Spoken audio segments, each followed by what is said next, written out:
Council classes में आप लोगों का एक बार फिर स्वागत है। हम लोगों ने यूपी ट्रिपल एससी पेट के लिए एक विस्तृत रणनीति की क्लास की थी, जिसमें हम लोगों ने एक चर्चा की थी कि क्या रणनीति हो। उसके सिलेबस पे हम लोगों ने चर्चा की थी और उन किताबों पे चर्चा की थी कि जिसको पढ़ करके हम लोग 80 से 85 अंक प्राप्त कर सकते हैं। इसके पहले का जो हम लोगों ने एक वीडियो बनाया था, जो हम लोगों ने क्लास की थी, उसमें हम लोगों की जो टैग लाइन थी वो क्या थी कि इस परीक्षा को केवल पास नहीं करना है बल्कि टॉप करना है। अब जो पेट की परीक्षा है, 2023 की जो पेट की परीक्षा है, उसमें अब केवल 15 दिन, लगभग 15 दिन बचे हुए हैं। हमारी जो रणनीति पहले की थी, अब वही रणनीति अगर रहेगी तो हमको उस अनुरूप सफलता हमको नहीं मिल पाएगी।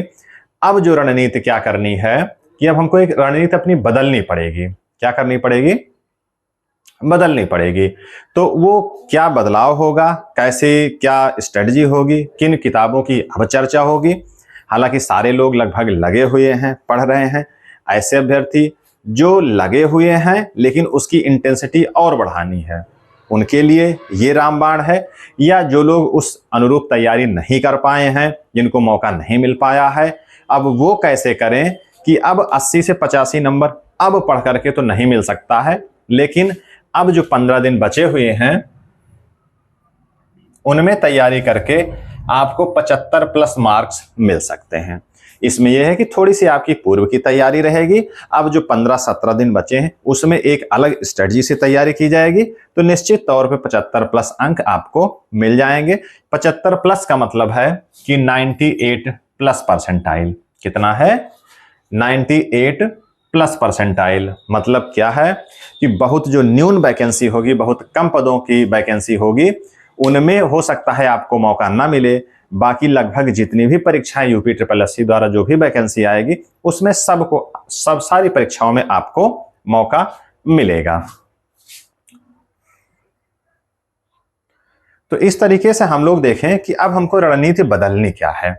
पढ़ाई सारी वही रहती है, किताबें लगभग सब वही हैं, लेकिन अब क्या करना है कि हमने उस वीडियो में भी बताया था कि अब हमको 15 से 17 दिन में केवल इन 3 किताबों पे फोकस करना है। क्या करना है कि केवल इन 3 किताबों पर। कौन सी हैं? लूसेंट सामान्य ज्ञान जो नीली वाली है उसको, घटना चक्र का प्रीवियस पेपर शायद 46 या 48 पूर्व के पेपर है, कुछ मॉडल पेपर हैं, इनका सेट है प्रश्नों का पूरे सिलेबस के हिसाब से, उसको देखना है। और स्पीडी करंट अफेयर्स में स्पीडी का, या फिर जिसमें आपको सहजता हो, या जो अन्य आप करंट पढ़ रहे हैं, करंट लगभग सब सही हैं। इसको हमने इसलिए चुना है कि ये एक वन लाइनर करंट है, हमने देखा है वन लाइनर है, और इस किताब में सब कुछ पूरा करंट समाहित है। अगर आप कोई अन्य पढ़ते हैं तो वो भी आपके लिए ठीक है, आप उससे पढ़ें। मतलब क्या है कि केवल इन 3 किताबों पे ही अब हमको चर्चा करनी है इस 15-17 दिनों में। इसके अलावा अगर आप कोई किताब पढ़ रहे हैं, वो अधूरी है, बची है, या उसका रिवीजन कर रहे हैं, तो आप उसको बंद कर दीजिए, उसका कोई मतलब नहीं है। अगर रिवीजन कर रहे हैं तब तो ठीक है, लेकिन अगर आप उसको फिर से शुरू कर रहे हैं या फिर अभी उसमें कुछ हिस्सा बच गया है, उसको निपटाने के चक्कर में है, तो अब कुछ नहीं होने वाला है, उससे कुछ नहीं होगा। अगर आपकी बहुत पहले से तैयारी चल रही है तब बात अलग है, लेकिन अगर सोचें कि अभी ये बचा हुआ है, इसको हम नहीं देख पाए हैं, उसको देखेंगे, लेकिन अब कुछ नहीं कर पाओगे उससे, ये एकदम तय मानिए आप कि उसको टेक्स्ट बुक पढ़ करके कुछ नहीं होने वाला है। कारण क्या है कि जो यूपी ट्रिपल एससी पेट 2023 में जो परीक्षा होती है, जो पेट की जो परीक्षा होती है, उसका जो लेवल है वह बहुत स्तरीय नहीं है कि उसके प्रश्न बहुत जटिल नहीं है, बहुत कठिन नहीं है, बहुत सामान्य से प्रश्न आते हैं। वो जो प्रश्न आते हैं वो सब इसी से हो जाएंगे। इससे आप सिलेबस के हिसाब से अगर पढ़ेंगे तो आप इससे सब कुछ कर ले जाएंगे। इसके पहले भी हमने बताया था, या अब भी समय है, अपने सिलेबस को आप उठाइए और इसमें उसको अंडरलाइन करिए। अगर आपने अंडरलाइन किया है तो उसका रिवीजन करिए। अंडरलाइन अगर किया है आपने तो इसका रिवीजन करिए। कितनी बार? 3 बार, कम से कम 3 टाइम्स। कितनी बार करना है?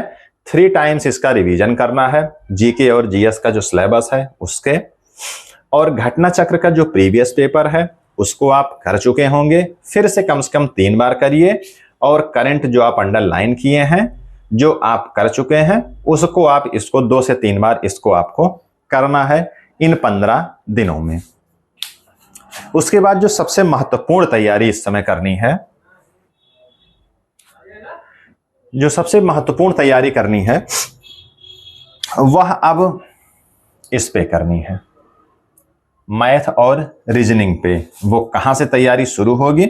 जब आप घटना चक्र का ये प्रीवियस पेपर या किसी भी उसका अगर आप प्रीवियस पेपर उठाते हैं तो उसमें जो प्रश्न दिए हुए हैं किसके, मैथ और रीजनिंग के, उनको आप सॉल्व करते हैं। उनको सॉल्व करने में उसकी व्याख्या से नहीं समझ में आता है, तब आप टेक्स्ट बुक की ओर जाइए। वह जो भी प्रश्न आपसे सॉल्व नहीं हो पा रहा है उसके बारे में 4-6 प्रश्न आप उन किताबों से पढ़िए। उसी के साथ में ग्राफ और तालिका के यहां से सवाल करिए। उसमें अगर जटिलता आती है तब आप इसकी टेक्स्ट बुक लेकर के आप इन सब को इस प्रश्नों के आलोक में जो भी प्रश्न आए हैं, किस प्रकार के हैं, किस टाइप के हैं, उनको आप उससे करिए। तब जाकर के आपका इतने कम समय में फोकस्ड तैयारी होगी। मतलब कि जो प्रश्न आना है, जिस टाइप के आने हैं, उसी की तैयारी होगी। अन्यथा आप हवा में तीर मारते रहे अभी तक, अब जो कुछ होगा अब यहीं से होगा। तो आप एक रूपरेखा समझ गए हैं, इसको आप सीधा समझिए कि इन तीनों किताबों को पढ़ना है। प्रीवियस पेपर पे ज्यादा फोकस करना है, जहां से मैथ के, रीजनिंग के जो प्रश्न हैं उनको हल करेंगे। और उसके साथ में क्या करेंगे, जो ग्राफ और तालिका है प्रश्नों को आप हल करेंगे तो यहां से सब सिस्टम यहां से बन जाएगा। तो इन 3 किताबों पर फोकस करना है। इन्हीं 3 किताबों के भरोसे अब रह जाना है कि इन्हीं से जो हो पाएगा हो जाएगा। अगर आप टेक्स्ट बुक के पूरा सिलेबस बड़ी बड़ी किताबों से कवर करने के चक्कर में पड़ेंगे तो कुछ नहीं होना है, तो कुछ कर नहीं पाएंगे। और जो सबसे महत्वपूर्ण बात है, रिवीजन। अब यह समय क्या है? रिवीजन का समय है। किसका समय है? रिवीजन का। रिवीजन से फायदा क्या है? फायदा यह है कि सबसे पहले हमने बताया कि जो पेट का पेपर होता है वह बहुत जटिल नहीं होता है, बहुत सामान्य से प्रश्न होते हैं। हमारे नंबर उठ क्यों नहीं पाते हैं? उसका कारण है कि सामान्य प्रश्नों को देखते ही हमारी बातें एकदम खिल जाती हैं कि हाँ एकदम हलवा आ गया है, ये धकाधक तुरंत मारना हम लोग शुरू कर देते हैं। तो रिवीजन से क्या होगा कि जो सामान्य से प्रश्न आते हैं, जितना आप रिवीजन करेंगे आपकी एक्यूरेसी बढ़ जाएगी, जो निरंतरता है वो बढ़ जाएगी, गलत होने का चांस वो कम हो जाएगा। इस रिवीजन से ये फायदा है। आप जब प्रीवियस पेपर करेंगे तो ये रिवीजन करेंगे तो इससे क्या होगा कि जो प्रश्न गलत हो जाते हैं वो नहीं होंगे, एक्यूरेसी बढ़ जाएगी। और प्रश्न जो आते हैं वो सामान्य प्रश्न होते हैं, वो रिपीट होते रहते हैं, तो वो सारे आपको यहां से मिलते जाएंगे, उनकी पकड़ हो जाएगी, उन पर आपकी पकड़ हो जाएगी। तो जब प्रश्न गलत नहीं होंगे, कम समय में आप 75 अंक प्राप्त कर सकते हैं। तो ये रही हम लोगों की अब की स्ट्रेटजी। 15 से 17 दिन बचे हैं, उसको हम लोगों को यूटिलाइज करना है। इन 3 किताबों के माध्यम से इनका रिवीजन करना है। अंडरलाइन अगर आपने किया है तो निश्चित तौर पे 3 से 4 बार आप इनका रिवीजन कर लेंगे। और अंडरलाइन नहीं भी किया है तो अगर आप सबसे पहले घटना चक्र प्रीवियस पेपर 1-2 बार पढ़ेंगे तब आपको लग जाएगा कि किस टाइप के प्रश्न हैं। फिर आप लूसेंट सामान्य ज्ञान पढ़ते हैं तो उन पे आप फोकस करके कर सकते हैं। रही बात करंट की, तो इसको आपको 1-2 बार पढ़ना पड़ेगा और मुख्य जो टॉपिक है 1-2 बार इतने कम समय में आप निश्चित तौर पे पढ़ पाएंगे। तो इस तरीके से यूपी SSSC पेट की जो रणनीति है, जो पुस्तक चर्चा है, हम लोगों की लगभग पूरी हो गई है। अब हम लोगों को डट के अब लग जाना है, पूरी तैयारी हम लोगों को कर लेनी है। तो आज की वीडियो यहीं पर हमारी खत्म होती है। हम लोग मिलते हैं नेक्स्ट वीडियो में कुछ एक नई स्ट्रेटजी, नया कुछ सिलेबस लेकर के, नई एक चर्चा के साथ। तब तक आप हमारे वीडियो को देखें और शेयर एंड सब्सक्राइब करें, लाइक करें। इसको आप जो है कमेंट में, हमने कहा कि कमेंट में आप कुछ ना कुछ लिख करके जरूर भेजें। और जो भी हमारे प्रीवियस के वीडियो पड़े हुए हैं अन्य चीज़ों के, जीके, जीएस के, और एक हमने परसेंटेज की क्लास एक चलाई है, परसेंटेज का आप उसका वीडियो देखें। और जो भी पढ़ा हुआ है उसका आप नोट्स बना लें। 20 से 25 वीडियो हैं, उनका आप नोट्स बना लेंगे, मुश्किल से 7-8 पेज में बन जाएगा।